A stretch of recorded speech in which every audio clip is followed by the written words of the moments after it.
Mesdames et messieurs, ici Michel Beausoleil. Voici votre téléjournal communautaire.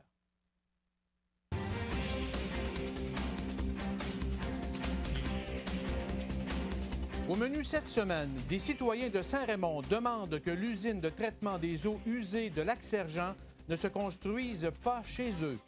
Saint-Raymond et Saint-Léonard souhaitent relancer le projet hydroélectrique du barrage Chute-Panay. Inauguration du nouveau pont qui enjambe la rivière La Chevrotière sur la rue principale à Saint-Gilbert.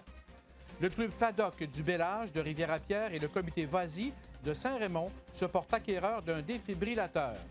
La gérante de la pharmacie Jean Coutu de Pont-Rouge a été reconnue gérant télé 2015 de tout le réseau Jean Coutu au Canada.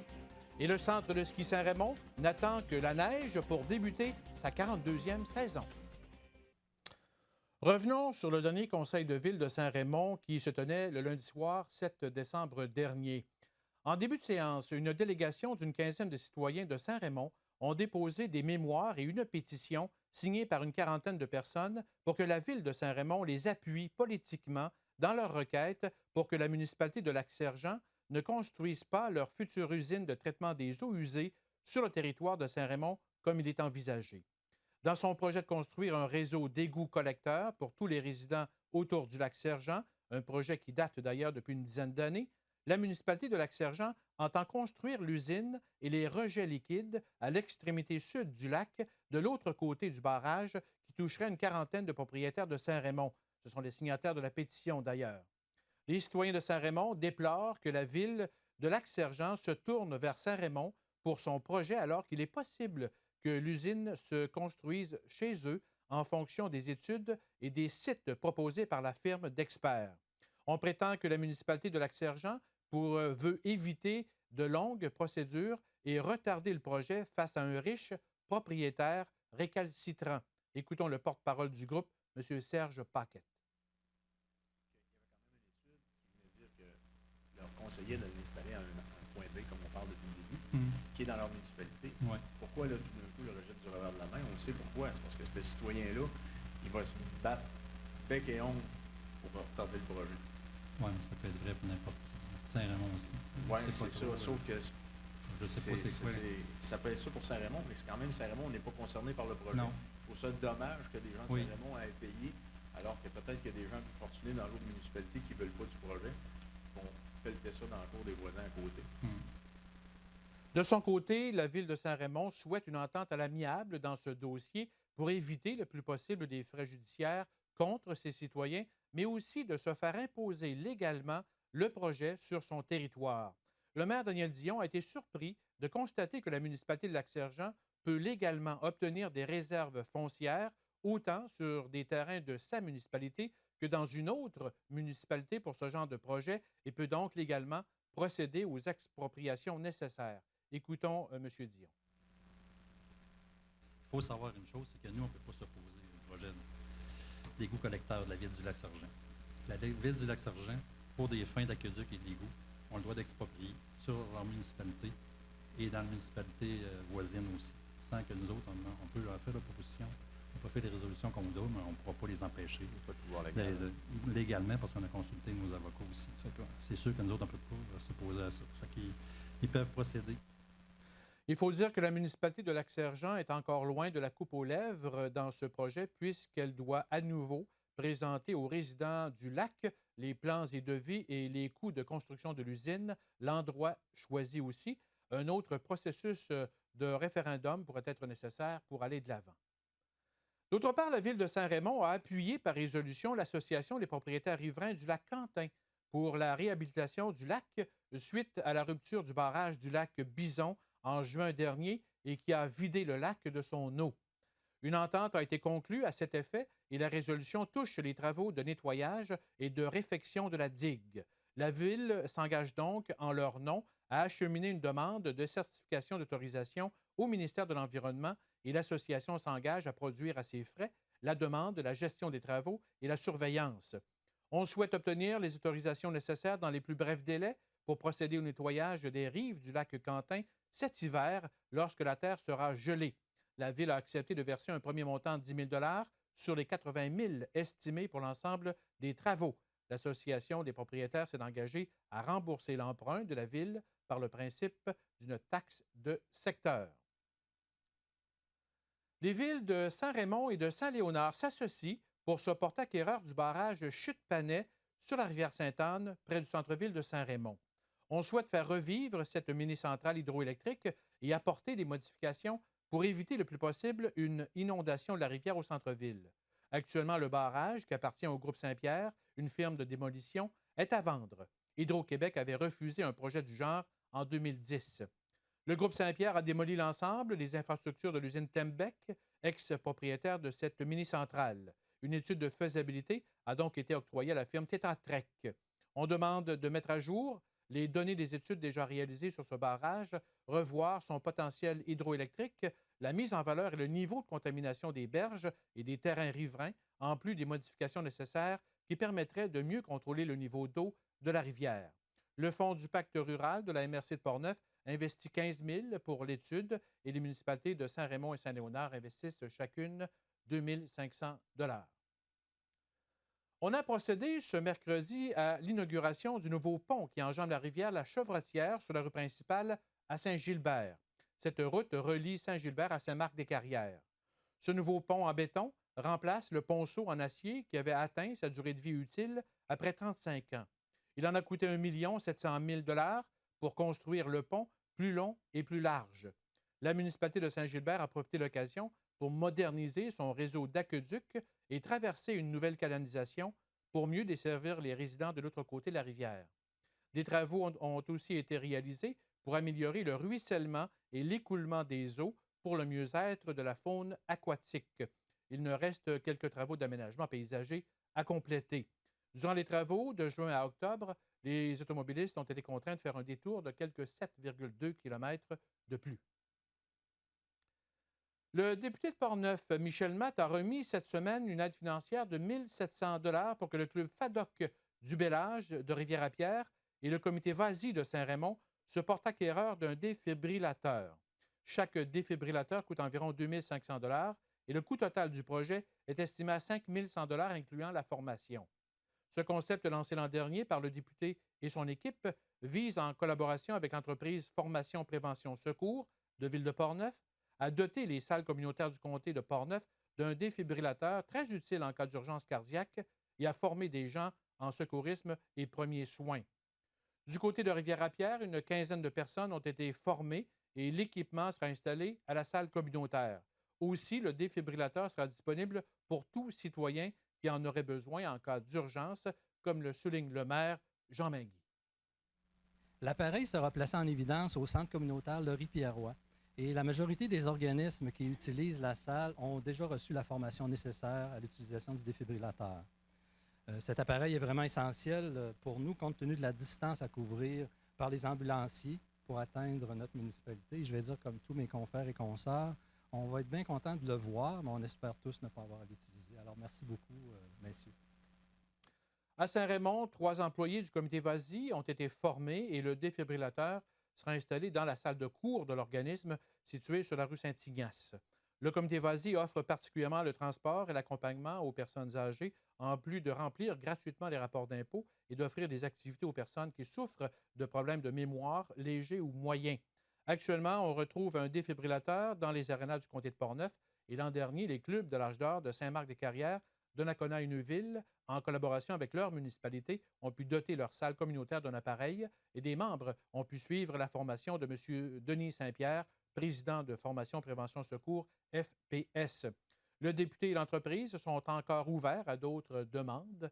Mentionnons que l'entreprise FPS est en opération depuis 21 ans. Près de 10 000 personnes par année suivent une formation en secourisme donnée par l'un ou l'autre des 60 instructeurs répartis dans différentes régions du Québec et une douzaine de personnes travaillent à l'administration et aux ventes au siège social de Ville de Portneuf. Denis Saint-Pierre nous rappelle l'utilité de l'appareil. En fait, une personne qui subit un arrêt cardiaque elle perd 10 % des chances à chaque minute d'être sauvée. C'est vraiment important, dans le fond, de poser des actions rapides quand ça survient. D'abord, appeler le 911, ensuite faire un massage, une compression thoracique le plus fort et le plus vite possible, et utiliser un défibrillateur lorsque c'est disponible. Et c'est souvent là la problématique, c'est que le défibrillateur n'est pas disponible dans un temps record dans plusieurs endroits. Et pour nous, chez FPS, c'était important que des organismes comme ceux-là puissent finalement avoir accès à des appareils comme ceux-là, parce que ça peut arriver. Il ne faut pas se mettre la tête dans le sable, ça peut arriver un jour et c'est déjà arrivé. Les dirigeants et administrateurs du Centre de ski Saint-Raymond ont dévoilé cette semaine les nouveautés et les activités de la 42e saison. Évidemment, on souhaite que la neige soit au rendez-vous le plus tôt possible.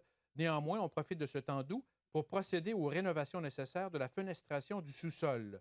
Quelque 75 000 $ ont été investis cette année pour améliorer le chalet et les services à la clientèle. La toiture a été refaite, la boutique de location a été agrandie et on a procédé cet été à l'achat de quelques 67 paires de skis et 50 planches à neige destinées particulièrement à la clientèle junior. Le local des employés a été relocalisé et on a ajouté une vingtaine de casiers pour la clientèle. De plus, un bâtiment de premiers soins a été construit au sommet de la montagne pour faciliter les manœuvres des patrouilleurs en cas de blessure. On a comptabilisé la saison dernière 59 jours d'opération entre le 20 décembre et le 4 avril. 18 342 visiteurs sont venus glisser ou skier, une augmentation par rapport à l'année précédente, et 1437 cours d'initiation ont été donnés par les moniteurs de l'école de ski. Pour une deuxième année, la Ville de Saint-Raymond s'associe à l'école primaire des explorateurs de Sainte-Catherine de la Jacques-Cartier pour son programme ski et planche à neige. Une cinquantaine d'élèves viendront profiter de ce programme d'une durée de 10 semaines.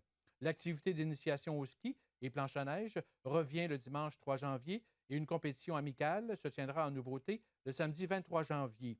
Les activités plaisirs d'hiver, la journée sécurité en montagne, la compétition amicale OptiStar et la journée parc à neige sont de retour au mois de février, en plus des activités entourant le festival Neige en fête le vendredi 12 février. Plus de détails sur le site web du centre de ski au www.skisaintraymond.com. On compte entre 55 et 60 personnes qui travaillent aux opérations du centre de ski de Saint-Raymond dès le début de la saison.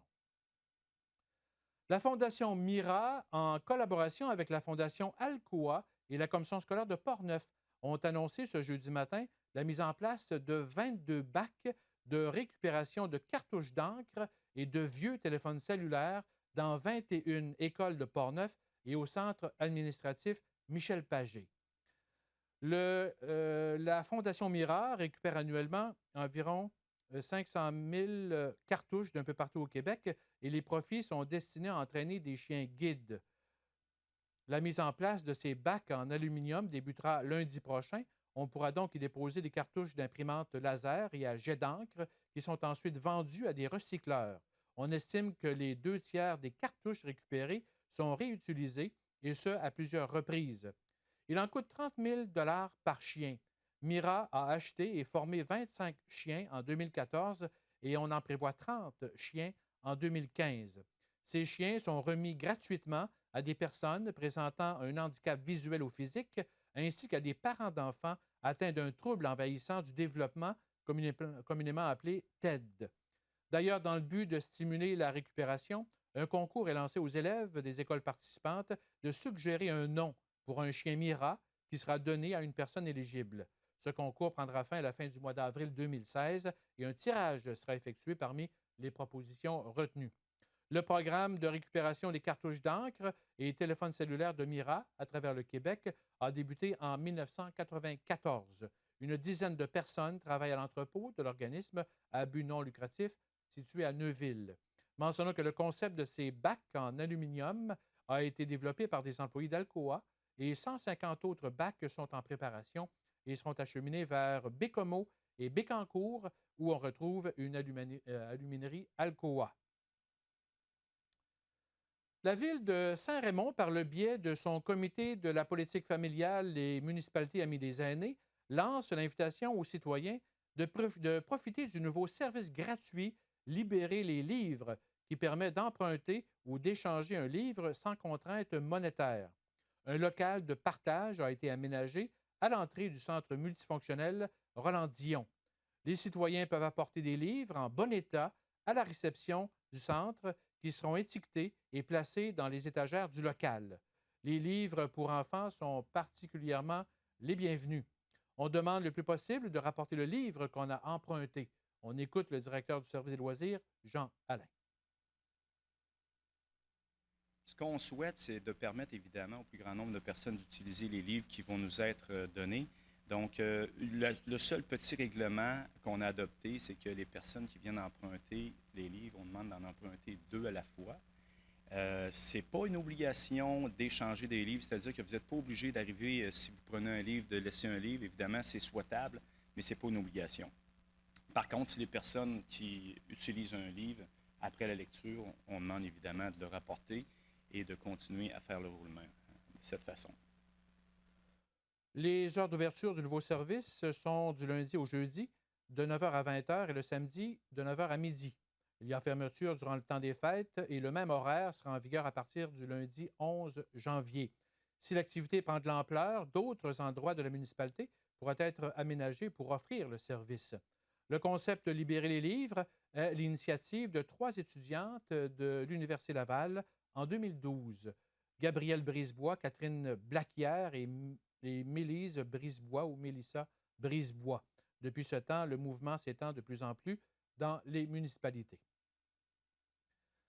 La gérante de la pharmacie Jean Coutu de Pont-Rouge, Yasna Yurmagic, a été reconnue gérante élite 2015 devant plus de 400 candidats dans tout le réseau PJC Jean Coutu au Canada. On retrouvait 10 finalistes au concours.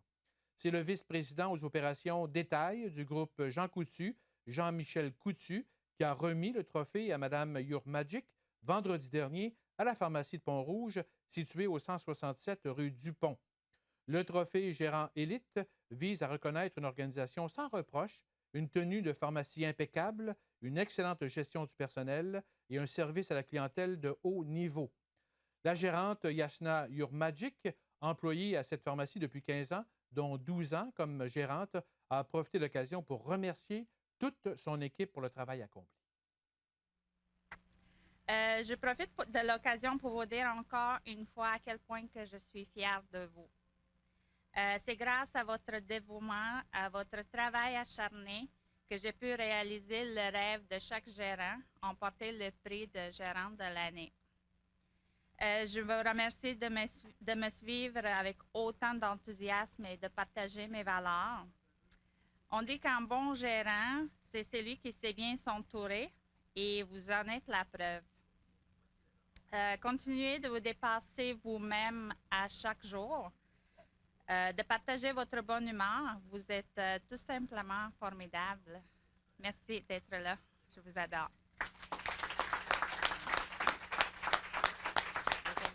Pont-Rouge affiche la bannière Jean Coutu depuis 5 ans. L'entreprise compte quelques 35 personnes. Groupe Jean Coutu exploite un réseau de 417 établissements franchisés au Québec, en Ontario et au Nouveau-Brunswick et emploie près de 20 000 personnes. La Ville de Saint-Raymond et la Société du patrimoine de Saint-Raymond ont remis ce jeudi après-midi le prix Claude Huot 2015 à M. Fernand Jobin, propriétaire de la résidence du 843 rang Notre-Dame. M. Jobin a reçu une toile représentant sa maison, honorée et signée par l'artiste peintre Claudette Julien. M. Jobin a su maintenir la valeur patrimoniale de sa résidence, construite en 1872, en effectuant les travaux d'entretien appropriés.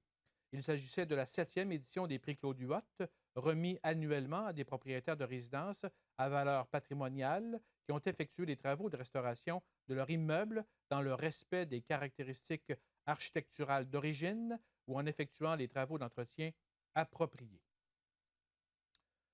Triste nouvelle sur la scène commerciale à Saint-Raymond, les propriétaires de l'auberge-restaurant La Bastide, Nadia Leblond et Pierre-Jean Sévigny, ont dû fermer définitivement l'établissement pour des raisons financières lundi dernier. Le couple s'était porté acquéreur de l'auberge située sur la rue Saint-Joseph en 2011. Sur la page Facebook de La Bastide, on peut y voir une photo du couple devant l'auberge et un message de regret et de remerciement à leur fidèle clientèle, mais surtout à leurs employés d'avoir contribué à cette aventure.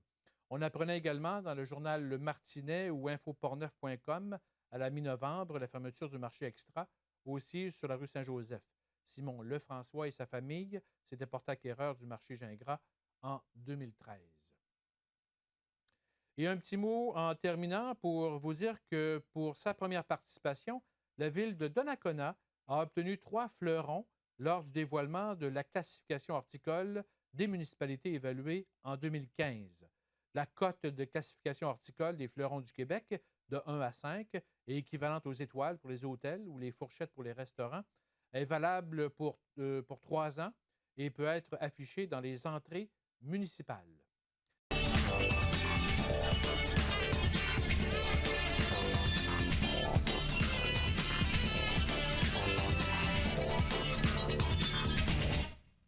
Bonsoir, Karine. Bonsoir, Michel.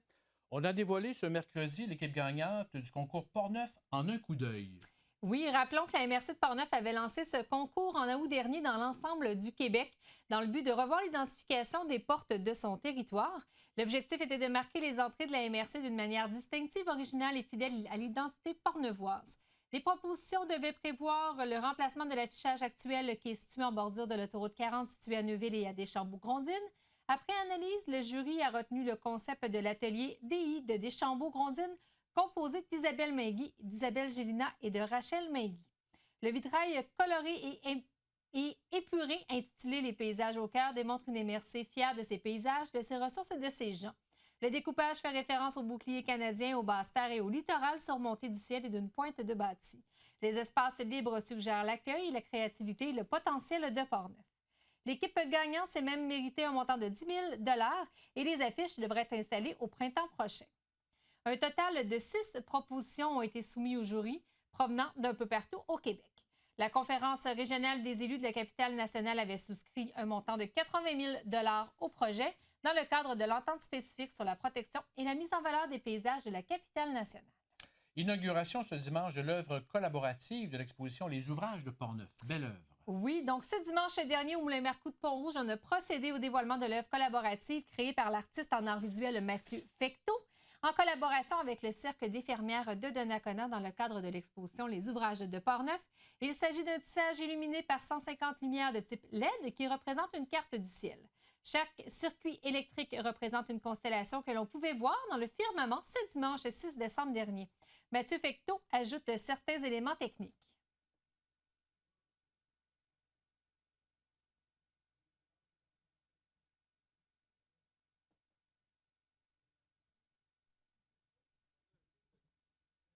Fil positif, fil négatif, fil positif, fil négatif. Le plus pâle, c'est le négatif, le moins. Et puis, sur ça, je viens brancher mes circuits électriques. Chacune des constellations, c'est un circuit. Je trouvais ça intéressant aussi, ce petit jeu-là, qu'une constellation soit un circuit électrique, de voir des liaisons entre les étoiles, alors que dans l'univers, il n'y en a pas. C'est vraiment notre conception de cet univers-là qui ressort. Je trouvais intéressant. Puis en même temps, les constellations aussi, c'est très personnel, c'est vraiment culturel. C'est tel peuple a décidé que tel assemblage d'étoiles, ça sera un ours. Ça aussi, c'est intéressant d'exploiter ça en faisant les recherches pour ça. L'œuvre sera soumise au comité d'acquisition d'œuvres d'art de la MRC de Portneuf et pourrait faire partie de la collection régionale d'œuvres réalisées par des artistes portneuvois. Cette inauguration mettait ainsi fin à un cycle d'1 mois du projet de transmission des savoir-faire textiles de Portneuf et soulignait le centenaire du mouvement des cercles des fermières. On estime à quelques 400 le nombre de visiteurs durant l'exposition, de l'exposition durant le dernier mois. Belle réussite. Très belle réussite. La Bibliothèque municipale de Saint-Léonard a maintenant un... Oui, donc au sous-sol de l'église de Saint-Léonard, ce dimanche 6 décembre dernier, se tenait le marché de Noël qui réunissait une vingtaine d'exposants. Il s'agissait de la 8e édition. Pour l'occasion, les bénévoles de la Bibliophore de l'Ain ont annoncé les gagnants du concours de dessin auprès des élèves de l'école Marie du Saint-Sacrement dans le but d'imprimer un nouveau signet pour la bibliothèque. Le prix coup de cœur a été remis à Élisabeth Gauthier, élève de 6e année. Son dessin compose maintenant le nouveau signet qui a été imprimé à 250 exemplaires et tous les élèves de l'école en ont reçu une copie. Un tirage au sort auprès des jeunes artistes a récompensé Christian Cloutier de 3e année et Élisabeth Siane de 1re année. 45 des 97 élèves avaient soumis un dessin. Là, je ne suis pas sûre, c'est-tu Claude Pelgag? Oui, Claude Pelgag. Claude Pelgag, oui. En spectacle à la taverne de Saint-Casimir. Oui, il va falloir que tu ailles la voir. On va aller voir. Ah, c'est une femme, OK. Exactement. Donc, la compositrice-interprète Malheureusement, encore trop peu connu, Claude Pelgag sera de passage à la taverne de Saint-Casimir ce vendredi 11 décembre à 21h. Quand Claude Pelgag chante, les images s'animent et quand elle joue, l'air se colore alors que les yeux s'en éprennent et que les cœurs se braquent vers son luxuriant univers de piano, de cordes et de voix. Elle s'efforce à faire de ses chansons un paysage pour les aveugles. C'est ainsi qu'on l'a décrit. Donc, son premier album, L'Alchimie des monstres, connaît un succès incomparable tant au Canada qu'en Europe francophone. L'auteur-compositrice-interprète a été récompensé par de nombreux prix et autres distinctions, dont le Félix dans la catégorie Révélation de l'année. Au dernier gala de la disque, les billets sont disponibles en prévente au coût de 25 $ ou sur place le soir même au coût de 30 $. Question de te faire découvrir précisément à toi, mais aussi au public. Je vous invite à écouter un court extrait. Oui.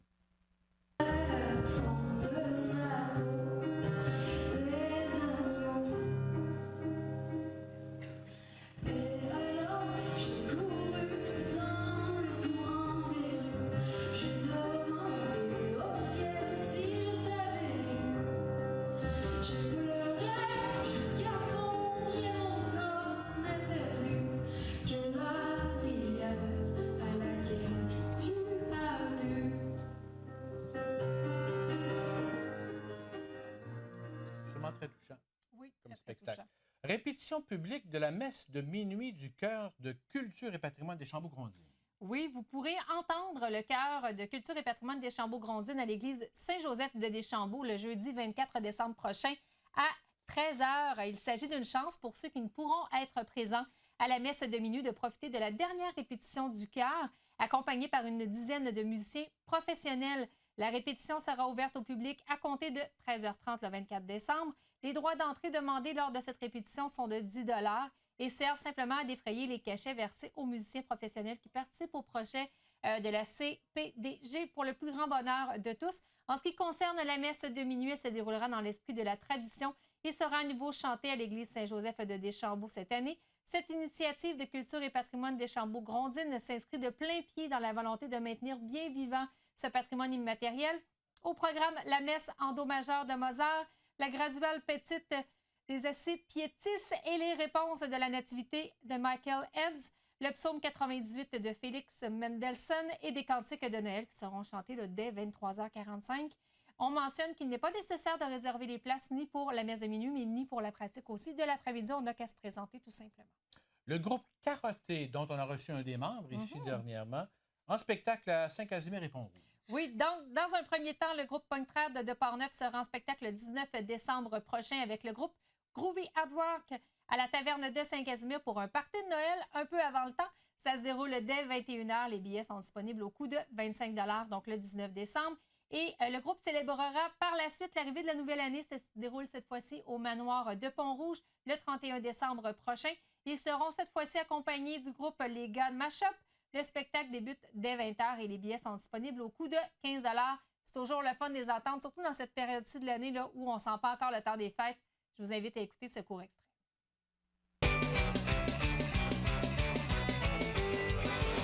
Je me souviens, ça c'est certain, la mémoire des anciens qui se sont battus comme nous dans la rue pour défendre leur patrie. Le temps passé, les priorités, quand on nous a aliénés, ils s'écrasent partout comme un voyou, nous soyez soyons. C'est l'homme d'Alaï, l'homme d'Alaï, l'homme d'Alaï, l'homme. C'est l'homme d'Alaï, l'homme d'Alaï, l'homme. C'est l'homme d'Alaï, l'homme d'Alaï, l'homme d'Alaï, l'homme. C'est l'homme qui a perdu son âme. Ça donne le ton des fêtes. Exactement. Et en parlant des fêtes, il y a un party du jour de l'an au Roquemont à Saint-Raymond. Oui, donc sous la forme d'un souper-spectacle que se terminera l'année 2015 au Roquemont de Saint-Raymond dès 19h. Venez célébrer avec l'équipe du Roquemont. Au programme de la soirée, cocktail, souper, toi et moi, spectacle de Ben Moisan et DJ pour la suite de la soirée. Et évidemment, vous devez réserver pour le souper. Ça se fait au coût de 40 $ en composant tout simplement le 88 337 67 34 pour les intéressés. Et en terminant, on défonce l'année au relais de la Pointe aux Écureuils. Oui, donc beaucoup de choses dans le temps des fêtes. Là, je vous en dis quelques-unes, mais quand même, je vous invite à surveiller là, les différents sites web ou encore les différents médias là, pour en savoir plus, parce que ça sort au fur et à mesure. Donc, le relais de la Pointe aux Écureuils, des Écureuils qui présentent le groupe rock Killer Bees pour la veille du jour de l'an, donc le 31 décembre.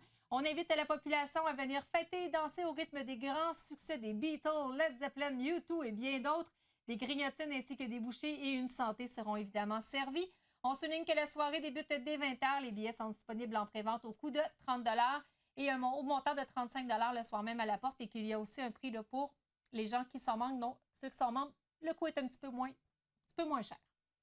Karine, un immense merci. Merci! C'est toujours le fun d'être là. C'est la Oui. dernière de la saison. Oui, c'est la dernière saison, il faut le dire.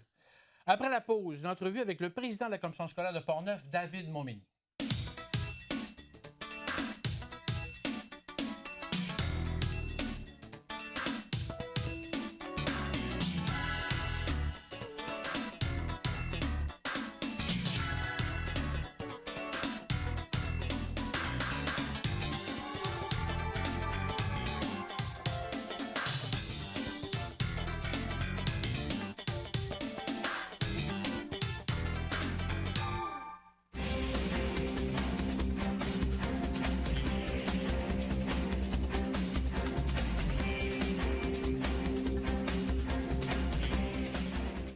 Des modifications seront apportées à la gouvernance des commissions scolaires au Québec au cours des prochains mois. Le gouvernement souhaite abolir les élections scolaires et, par le fait même, le poste de commissaire. Pour nous en parler et autres sujets, nous nous sommes entretenus plus tôt cette semaine avec le président de la commission scolaire de Portneuf, M. David Montminy. Bonsoir, M. Montminy. Bonsoir à vous. Vous allez bien? Très bien, merci. Oui. M. Montminy, tout d'abord, quel est l'état actuel des finances au niveau de la commission scolaire de Portneuf? Bien, suite au vote du budget là, de l'année dernière, le budget a été voté déficitaire. Mais avec l'autorisation du ministère, on a pu aller chercher des sous dans le léger surplus de la commission scolaire pour avoir un budget équilibré là, pour cette année. Quels sont les objectifs là, pour 2016? D'essayer de rentrer dans le budget, puis d'offrir le maximum là, qu'on peut offrir aux élèves. OK. Est-ce que dans l'année 2015, il y a eu des coupures importantes ou comment s'est vécu, en fait, l'année financière 2015? Est-ce qu'on parle de 2014-2015 ou l'année 2014-2015, en OK. fait. Dans l'année dernière, on sait qu'on avait près au-dessus de 600 000 de déficit. Oui. Alors, on a coupé environ 2 millions en masse salariale, en départ à la retraite, en optimisation, en ayant des sous là, pour, je dirais pas pousser des gens à la retraite, là, mais libérer des postes. Il y a eu un gros travail fait de ce côté-là pour assainir les finances. Puis, à l'interne, la commission scolaire a revu certaines façons de faire pour être plus efficient, là, puis sauver des sous. OK. Vous avez réussi, oui, financièrement à atteindre oui, vos objectifs. Oui. Sans toucher au service à la clientèle? Sans toucher au service à la clientèle. Malgré les coupures qu'il y a eu là, du ministère, là, il y a eu des services qui ont été coupés, là, mais l'élève directement, là, s'il a été touché, c'est très légèrement. Là, mais il n'y a pas eu de coupure là, directement là, au service aux élèves. Oui. Parlons du dossier du regroupement des écoles à Deschambault, Saint-Charles et du Phare à Deschambault, ainsi que Saint-Marc et Saint-Alban. Dossier chaud, quelque part, parce que ça a été très controversé. Oui. Quelque part, vous avez consulté, en fait, oui, les citoyens, les parents, les gens, en fait, qui sont concernés ça, oui, de près sur ces écoles-là. Pourquoi, justement, immédiatement entamer le processus de fusion ou de regroupement? Bien, l'an dernier, on a voulu faire des modifications. On est allé en consultation publique avant les fêtes, au début de mon mandat, pour essayer d'aller sauver des sous, là, vu les difficultés avec le budget. Puis, la première consultation publique, on l'a finalement, après le début de la consultation, il y a eu les gens contestés. Ils nous ont dit qu'ils n'étaient pas d'accord avec tout ça. Alors, on a cessé la consultation publique. Ça sert à ça. Quand on veut faire des changements de bassin, des changements d'actes d'établissement, il faut aller consulter le public. Alors là, ils nous ont clairement dit que ça ne faisait pas leur affaire. On les a écoutés, on a cessé. On a retourné les cadres, on a retourné travailler. On est revenu avec une deuxième proposition qui, là, ne touchait pas essentiellement les élèves. Parce que ce que les parents contestaient le plus, c'est que là, les élèves étaient pour changer d'école. Il y avait beaucoup de changements là, à l'intérieur de l'école. Alors que maintenant, la consultation publique, parce que là, on faisait un changement d'acte d'établissement en institutionnalisant les bâtiments.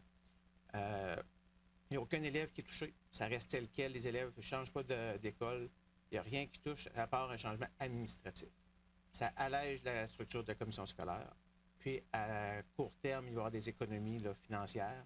Et à long terme, ça va être encore plus intéressant. OK. Donc, il y a vraiment une économie. Il y a une légère économie, mais qui va bénéficier à tous les élèves de la commission scolaire. Oui. Justement, parce qu'il y a eu consultation publique, vous avez mentionné que même pour l'institutionnalisation, en fait, ou le regroupement, il y a eu 86 mémoires contre ce regroupement-là, contre un qui était pour le regroupement. On a l'impression de l'extérieur que finalement la décision était prise d'avance ou... Bien, la consultation publique, la commission scolaire avait un projet de l'avant. La consultation publique pour un changement d'acte d'établissement devait aller en consultation publique. Oui. Les gens nous ont fait part de leur argument là, qui était contre, mais sans vraiment apporter de solution. On a surtout senti que les gens avaient peur du changement, puis nous, on n'a jamais parlé.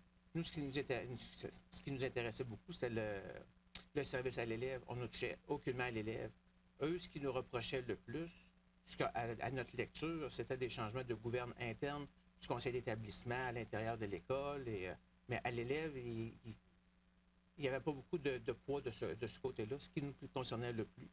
Puis le mémoire de l'école de Pont-Rouge, oui, qui était pour le projet de la commission scolaire, comme les résolutions des villes de Neuville et de Saint-Raymond qui appuyaient la commission scolaire, eux, ayant plus d'élèves dans le contrepoids là, versus les 4 écoles de l'Ouest, bien, ils étaient intéressés à bénéficier des économies que cette institutionnalisation-là amènerait.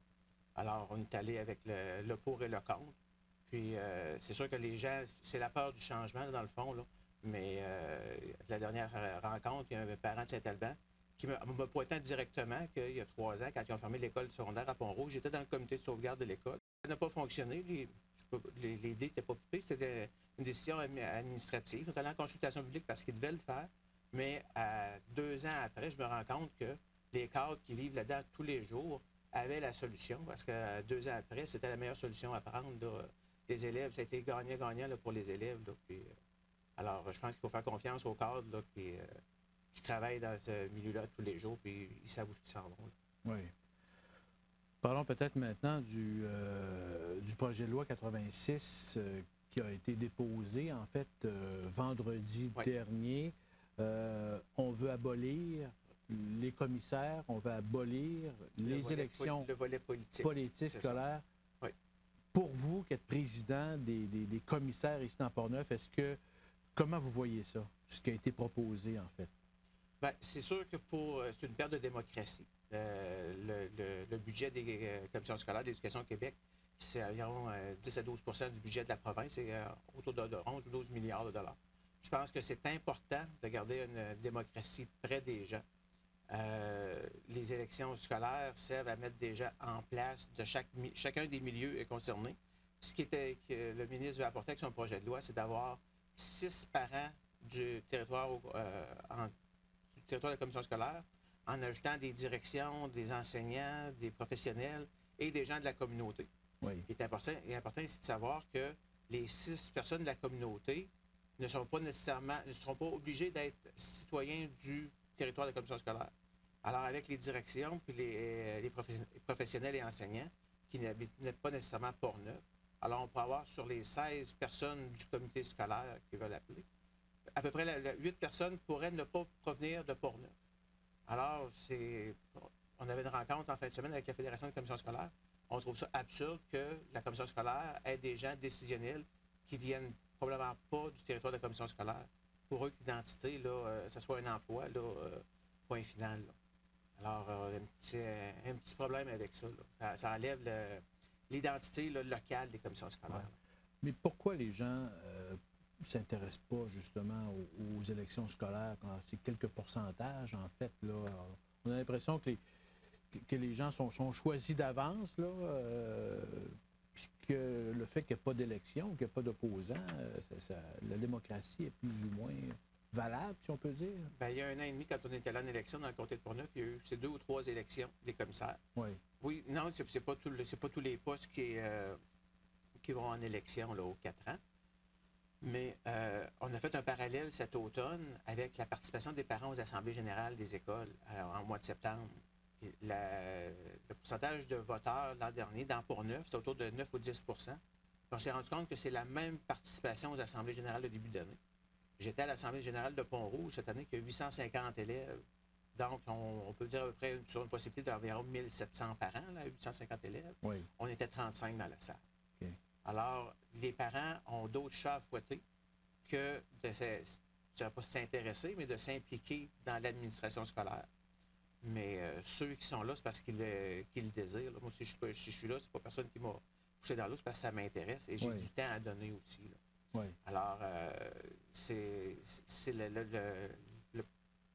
le prorata qu'on a fait là, par rapport aux assemblées. Alors, il y a même dans la région de Québec, c'est à peu près le même pourcentage de personnes qui vont voter, qui participent aux assemblées. Puis, les gens, là, les parents ont des grosses soirées avec les activités, les enfants, les devoirs et tout. C'est pas tout le monde là, qui ont du temps à donner. Là. Oui. Puis, souvent, ceux qui s'intéressent, qui vont aux assemblées, ce qu'on a aussi remarqué, c'est que c'est parce qu'ils ont des choses personnelles à régler avec les parents, avec les enseignants pour leurs enfants. Alors, le bien collectif, c'est pas pour tout le monde. Oui. Vous, justement, qui êtes en poste depuis un an, là, en fait, un peu plus qu'un an, est-ce que vous vous attendiez à tout ce que vous avez vécu, dans le fond, durant la dernière année? Parce que ça n'a pas été facile, quelque part. Ça n'a pas été facile, en effet. Non, je ne m'attends pas. Est-ce que ça répond à vos aspirations? J'ai appris à la dure. OK. Ça n'a pas été facile. Je ne m'attendais pas à avoir un début de mandat aussi compliqué, sachant que la tâche était quand même lourde, mais pas à ce point-là. C'est sûr que quand tu fais face à la population, tu as des comptes à rendre, puis c'est le revers de la médaille. Puis je l'ai assumé, puis je l'assume encore. Puis la décision qu'on a prise d'institutionnalisation, je vis très bien avec. Ça va être payant pour tous les élèves de la commission scolaire. OK. Et comment on voit la prochaine année là, avec le projet de loi et tout? Là? Quelles sont les démarches? C'est un gros point d'interrogation. Le projet de loi a été déposé vendredi. Il y aura commission parlementaire, mais on ne sait pas quand. Puis le mandat des commissaires scolaires vont se terminer 15 jours après l'adoption du projet de loi. Alors, ça va être au mois de mars, ça va être au mois de juin. Personne ne le sait. Alors, je sais qu'il y a plusieurs mémoires qui vont être déposées là, janvier, février pendant la commission parlementaire. Je sais aussi que parmi les députés du Parti libéral, ça ne fait pas consensus. Il y a encore des grosses discussions à y avoir. Il y a beaucoup d'articles dans le projet de loi. Est-ce qu'ils vont tous être adoptés, que ça va tout passer? J'ai des doutes. Il va sûrement y avoir des modifications. Alors, on va voir l'année prochaine, mais là, on va les se reposer là, avant d'entamer un autre gros 6 mois. Non, effectivement. Puis gros dossier là, qui s'en vient là, en début d'année prochaine pour la commission scolaire? Pour la commission scolaire, c'est l'institutionnalisation qui continue. Les membres des CA ont commencé à se parler en vue de préparer l'année prochaine. Alors, de ce côté-là, ça va bien. Il y a encore un petit peu de résistance là, du côté de Grondines, de Saint-Alban. Mais je suis certain que la poussière va retomber dans le temps des fêtes, là, puis qu'après les fêtes, tout le monde va être capable de travailler pour aller de l'avant. Pour le service de la réussite des élèves. Oui. Alors, M. Montminy, on vous remercie de vous être prêté à l'exercice de l'entrevue ici dans nos studios. Oui. Alors, on va vous souhaiter un bon temps des fêtes. Un bon repos. Merci beaucoup. Merci. Tous les élus de l'Assemblée nationale du Québec sont en congé parlementaire depuis la fin de session vendredi dernier, le 4 décembre. La majorité des élus profitent de l'occasion pour rencontrer les citoyens de leur comté. Et justement, nous accueillons en studio le député de Portneuf, Michel Matte. Bonsoir, M. Matte. Bonsoir, M. Beausoleil. Merci d'être avec nous. C'est un plaisir pour moi, depuis le temps qu'on s'en parle. À notre dernière émission, justement, de l'année 2015, M. Matte, on vient d'entendre effectivement le président de la commission scolaire de Portneuf, M. David Montminy. J'aimerais ça qu'on revienne un peu sur le projet de regroupement des 4 écoles, en fait. On veut regrouper Deschambault, Grondines, Saint-Alban, Saint-Marc. La décision est prise par les commissaires il y a quelques semaines seulement.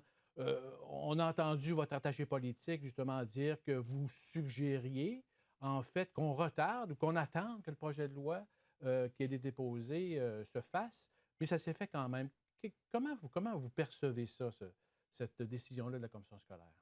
C'est sûr qu'il y a plusieurs voix discordantes. Okay? Moi, j'ai toujours dit qu'à ce moment-là, ce qui est important dans toute décision, c'est qu'on doit mettre les enfants au cœur de notre décision. Puis, j'ai confirmé aussi que lors de la rencontre du 25 novembre, que ça appartenait à la commission scolaire de prendre la décision. Oui. Toutefois, je les ai dit, mis en garde aussi qu'on va déposer un projet de loi sur la réforme scolaire. Vous le savez, elle est déposée depuis vendredi dernier, oui, à laquelle on donne de plus en plus de pouvoir aux parents. C'est ce qu'on veut, que les projets éducatifs émergent de les écoles. Et j'ai toujours prôné à ce moment-là que le pouvoir soit le plus près possible de l'action.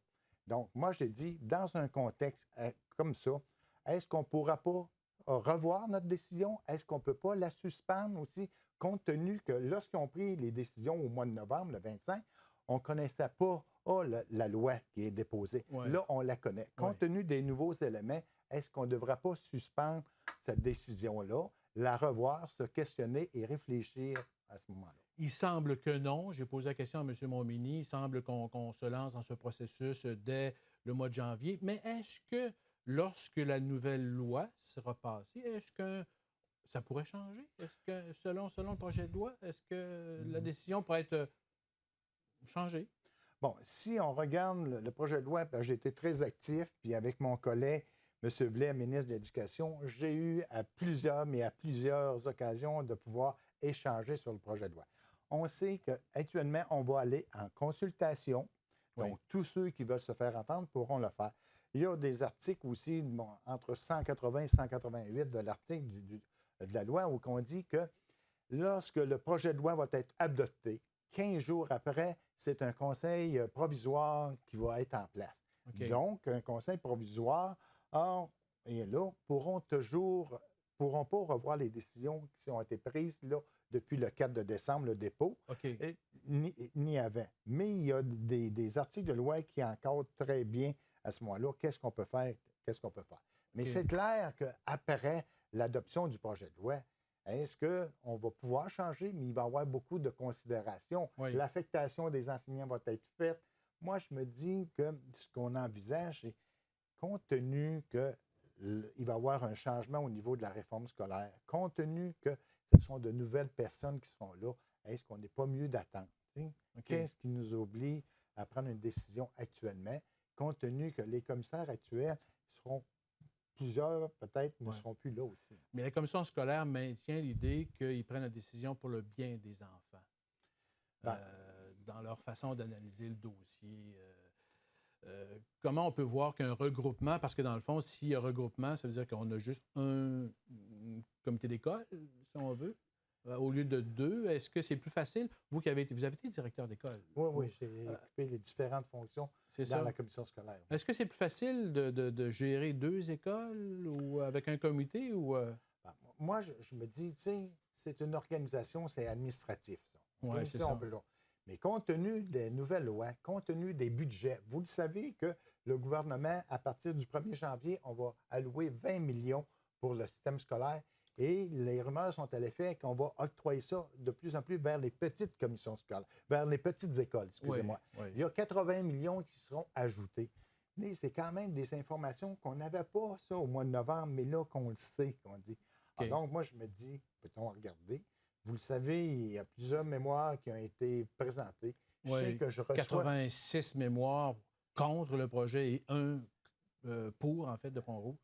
Alors, moi, je sais que j'ai rencontré des parents cette semaine. J'ai de plus en plus de gens qui me demandent ma lettre, et que j'ai fait lire par mon attaché politique. Il y a du personnel enseignant, j'ai du personnel d'encadrement qui m'appelle, puis là-dessus. On est actuellement dans une situation que je trouve malheureuse. Je trouve ça intéressant qu'on puisse échanger. On est en démocratie. Mais je sens qu'actuellement, ça pose un problème.